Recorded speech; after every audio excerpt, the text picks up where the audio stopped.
Palavras diárias de Deus. A obra de Deus é algo que você não pode compreender.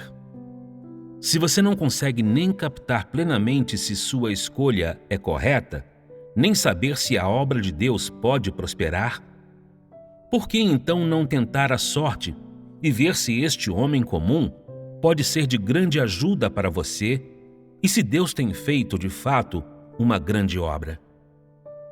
No entanto, tenho de dizer-lhe que, na época de Noé, os homens comiam e bebiam, se casavam e se davam em casamento a tal ponto que isso se tornou insuportável para Deus testemunhar. Então ele fez descer um grande dilúvio para destruir a humanidade, poupando somente as 8 pessoas da família de Noé e todos os tipos de pássaros e animais. Nos últimos dias, porém, serão poupados por Deus todos aqueles que forem leais a Ele até o fim. Embora ambas as eras tenham sido épocas de grande corrupção insuportável para Deus testemunhar, e embora a humanidade em ambas as eras se tornasse tão corrupta e negasse que Deus era seu Senhor, Deus só destruiu o povo na época de Noé. A humanidade nas 2 eras causou grande tristeza a Deus, mas ele se manteve paciente com os homens dos últimos dias até agora. Por quê? Vocês nunca se perguntaram o porquê? Se vocês verdadeiramente não sabem, então deixem-me dizer-lhes. A razão por que Deus consegue conceder graça aos homens nos últimos dias não é por serem menos corruptos do que as pessoas na época de Noé, nem por terem mostrado arrependimento a Deus, e menos ainda porque a tecnologia nos últimos dias seja tão avançada que Deus não tenha a determinação para destruir os homens. Antes, é porque Deus tem uma obra a realizar em um grupo de pessoas nos últimos dias, e porque Deus fará esta obra Ele mesmo, em sua encarnação. Além disso, Ele escolherá uma parte desse grupo para que se torne objetos de sua salvação e o fruto de seu plano de gerenciamento, e levar essas pessoas para a próxima era. Portanto, não importa o que aconteça, esse preço pago por Deus foi inteiramente em preparação para a obra que sua carne encarnada fará nos últimos dias. O fato de vocês terem chegado ao dia de hoje é graças a essa carne. É porque Deus vive na carne que vocês têm a chance de sobreviver. Todas essas bem-aventuranças foram ganhas por conta deste homem comum. Não apenas isso, mas no fim, todas as nações adorarão este homem comum, bem como darão graças e obedecerão a este homem insignificante, porque é a verdade, a vida e o caminho que ele trouxe que salvou toda a humanidade. Atenuou o conflito entre o homem e Deus, encurtou a distância entre eles e abriu uma conexão entre os pensamentos de Deus e o homem.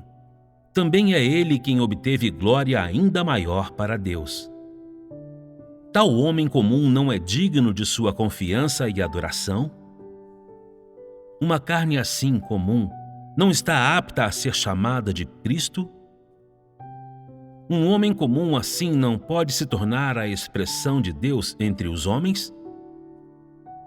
Tal homem, que poupou a humanidade de sofrer desastre, não merece seu amor e seu desejo de se apegar a ele?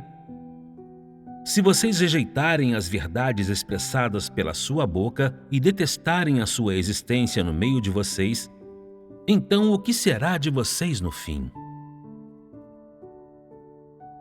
Toda a obra de Deus nos últimos dias é feita por meio deste homem comum. Ele concederá tudo a você, e mais ainda, ele poderá decidir tudo a seu respeito. Pode tal homem ser como vocês acreditam que ele seja? Um homem tão simples que não seja digno de menção? Sua verdade não é suficiente para convencê-los completamente? O testemunho de seus feitos não é suficiente para convencê-los completamente? Ou a senda que ele traz não é digna de que vocês andem nela? No final das contas, o que é que faz com que vocês o abominem, o rejeitem e se mantenham distantes dele? É este homem quem expressa a verdade. É este homem quem provê a verdade e é este homem quem lhes oferece uma senda a seguir. Será que vocês ainda não conseguem encontrar os traços da obra de Deus nessas verdades? Sem a obra de Jesus, a humanidade jamais poderia ter descido da cruz. Mas sem a encarnação de hoje, aqueles que descem da cruz jamais poderiam ganhar a aprovação de Deus ou entrar na nova era. Sem a vinda deste homem comum, vocês jamais teriam a oportunidade de ver o verdadeiro semblante de Deus, nem seriam qualificados para tanto, pois todos vocês são objetos que deveriam ter sido destruídos há muito tempo. Por causa da vinda da segunda encarnação de Deus, Deus lhes perdoou e mostrou misericórdia para com vocês. De qualquer maneira, as palavras que devo deixar para vocês no final ainda são estas. Este homem comum, que é Deus encarnado, é de vital importância para vocês. Essa é a coisa mais grandiosa que Deus já fez entre os homens.